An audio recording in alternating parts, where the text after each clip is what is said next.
your forecast first. Sponsored by Matex Heating, Cooling, and Plumbing.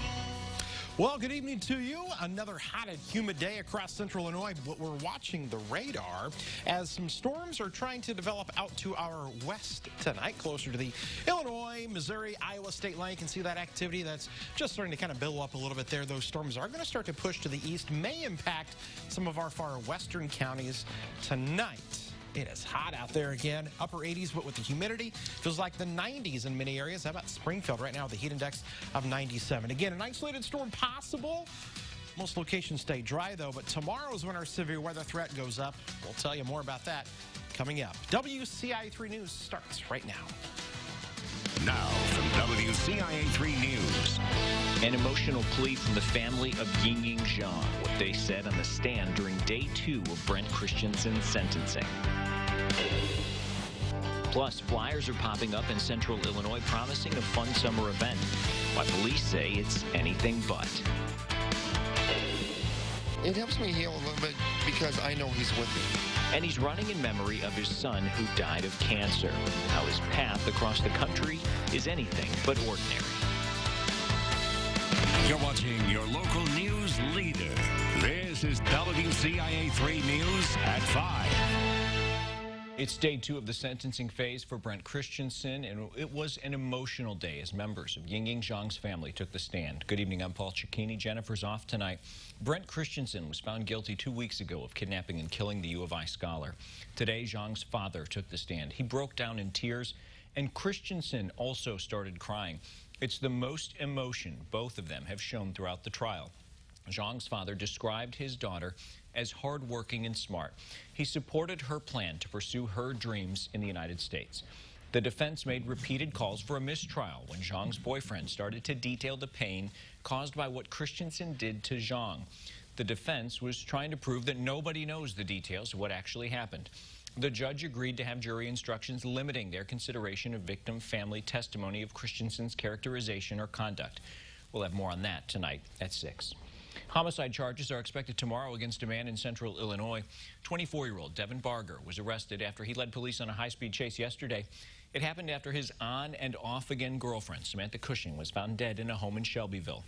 Police say Barger led them on a chase starting in Effingham and ending in Taylorville. A 3-year-old was in the car at the time. She's now in DCFS custody. Friends of Cushing say she was also 6 months pregnant at the time of her death. Decatur police are investigating a beating that left a woman hospitalized. The woman was found unconscious on North Water Street in Decatur in late June. Police have yet to release the identity of the woman or any suspects. They did say the last time the police visited her in the hospital, she was responsive and able to hold conversations. The Macon County Sheriff is looking for a suspect in an animal cruelty case. Police say Dalton Skinner beat a dog and left it near death in a bathtub. He pleaded not guilty to aggravated animal cruelty in April. Skinner didn't show up to his court date in May. The Macon County Sheriff's Office does not have a lead on where he is.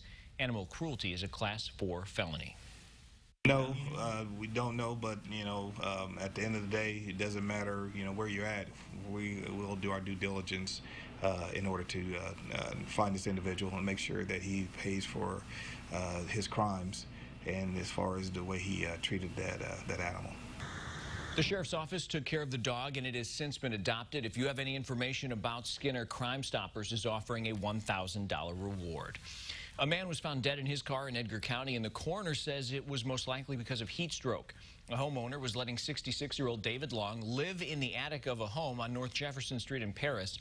Temperatures in there could reach 140 degrees during the recent heat wave. Long would leave the attic and sit in his car to escape the heat. He was found unresponsive in his car last week. Newman police are investigating a possible scam that's recently targeted the small community. Flyers have popped up around the city promoting a demolition derby later this summer. They may be spreading to other parts of central Illinois. WCIA 3's Andy Olson's in our newsroom tonight. So, Andy, what are police doing about this? Paul, Newman police have started by spreading the word with their Facebook page. There they received more attention than they expected, including from other communities around central Illinois.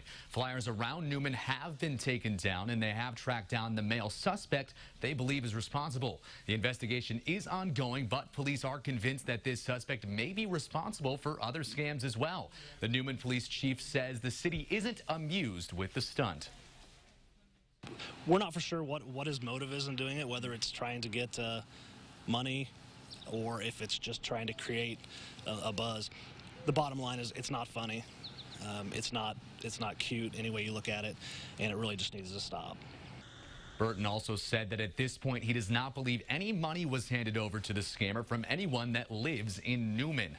However, if the investigation shows any transfer of money, the suspect could face criminal charges. Paul?